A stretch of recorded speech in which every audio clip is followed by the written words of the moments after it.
आज हमारे किचन में बनेगा नमक पारद। बहुत ही अच्छे से और इजी तरीके से मैं इसे बना के दिखाने वाली हूँ, तो वीडियो के आखिरी तक बने रहें फ्रेंड्स। तो आप देख सकते हैं कि सुन सकते हैं कि कितना क्रिस्पी बना हुआ है ये।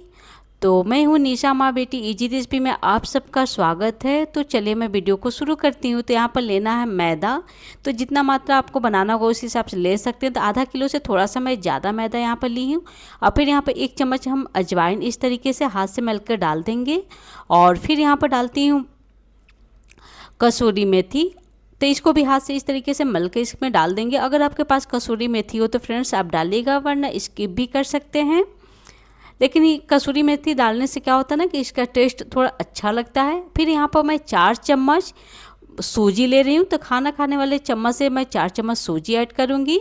और फिर यहाँ पर सफ़ेद तिल डालेंगे 2 चम्मच।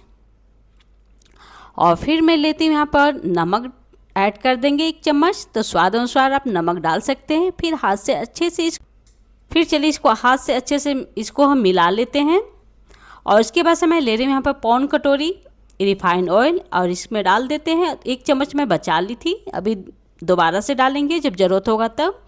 तो चलिए रिफाइंड ऑयल डालने के बाद से खूब अच्छे से इसको मिक्स कर लेते हैं। तो चलिए फ्रेंड्स, अभी ज़रूरत पड़ा है मुझे फिर से रिफाइंड ऑयल का, तो जो 1 चम्मच मैं बचा कर रखी थी ना उसको भी मैं डाल देती हूँ। और फिर दोनों हाथों से इस तरीके से इसको मिलाना है कि मोयन जो है ना आटा में खूब अच्छे से मिक्स हो जाए। और इस तरीके से बांध के देखेंगे, जब बंध जाएगा इसका मतलब कि आटा परफेक्ट मोयन पड़ा हुआ है आटा में। फिर थोड़ा थोड़ा पानी डाल के इसका हम डो तैयार करेंगे। तो जब पानी डालें ना तो दोनों हाथों से गूँथने का पूरा प्रयास कीजिएगा, एक हाथ से नहीं अच्छे से गूँथ पाता है। और जैसे मैं गूँथ रही हूँ फ्रेंड्स उसी तरीके से गूँथ के रेडी करना है इसको। तो देखिए पानी में खूब अच्छे से मैं मैदे को गूँथ ली हूँ। तो अभी थोड़ा सा और ज़रूरत है पानी का, तो चलिए मैं पानी और डाल के इसको गूँथ लेती हूँ। तो आटा मुलायम नहीं करना है, आटा यहाँ पर सख्त ही गूँथ के तैयार करना है। तो देखिए इस तरीके से आटा गूँथ के तैयार हो गया है। बहुत कम पानी लगता है गूँथने में। और इस तरीके से गूँथ रही हूँ मैं। और क्या करना है कि देखिए इसी तरीके से आटा को तैयार कर लेना है गूँथ के। फिर चलिए इसको 5 से 10 मिनट के लिए ढक के रख देना है। तो 5 से 10 मिनट हो गया फ्रेंड्स। और एक बात का और ध्यान दीजिएगा कि आटा गूँथने के बाद से तुरंत इसको बेल के नहीं बनाया जाता, इसको 5 से 10 मिनट के लिए ढक के रखना ही होता है, तभी परफेक्ट नमक पारा बन के रेडी होगा मेरा। तो चलिए यहाँ पर बड़ी बड़ी मैं लोइयाँ तोड़ लेती हूँ और हाथ से इस तरीके से इसकी मैं लोई बना लेती हूँ चिकना। और उसके बाद से बिना सूखा आटा लगाए इसकी बड़ी सी हम रोटी बना के तैयार करेंगे। तो सूखा आटा का बिल्कुल इस्तेमाल ना करें फ्रेंड्स, आप ध्यान दीजिएगा। और इस तरीके से बेलते हुए अलट पलट के अच्छे से मैं इसकी बड़ी सी रोटी बना के रेडी करूँगी।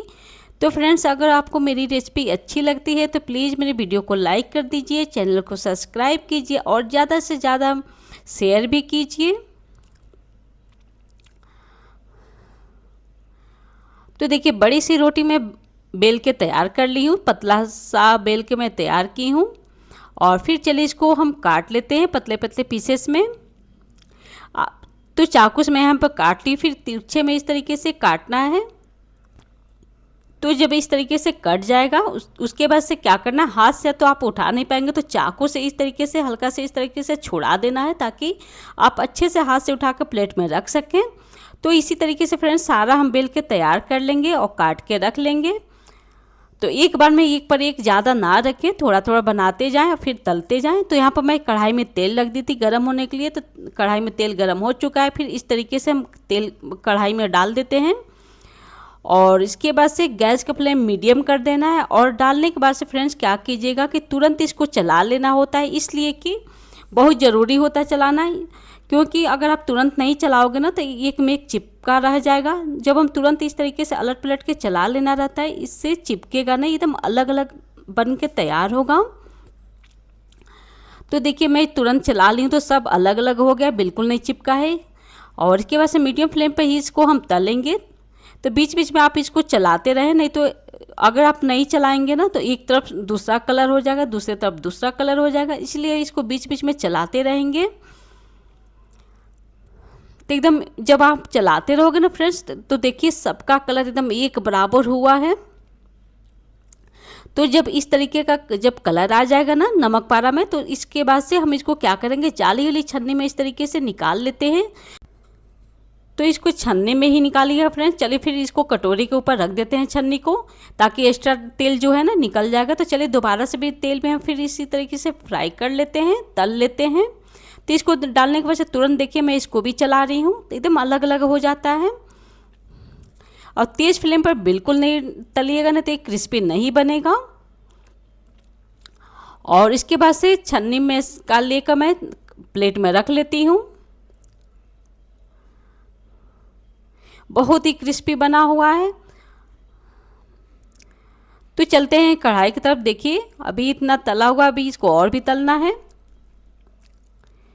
तो ये भी तल के रेडी हो गया फ्रेंड्स। चलिए इसको भी मैं छन्नी में निकाल लेती हूँ। तो इसी तरीके से झटपट से बन के तैयार हो जाता है। तो हलवाई इसी तरीके से बना के तैयार करते हैं। तो आप भी इसी तरीके से बनाइए, घर पर शुद्ध बना के खाइए, बाहर से बिल्कुल ना लेकर आइए।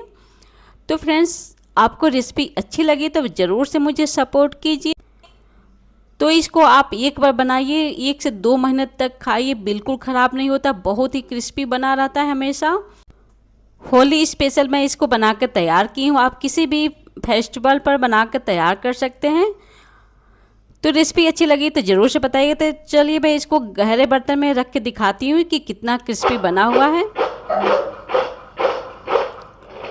तो आप इसका आवाज़ सुन के अंदाज़ा लगा सकते हैं कि कितना क्रिस्पी बना हुआ है फ्रेंड्स। तो मैं इसी तरीके का इजी रेसिपी लेकर आऊँगी। फिर मिलती हूँ आप सबसे अगले न्यू वीडियो में। तब तक के लिए बाय बाय, थैंक यू।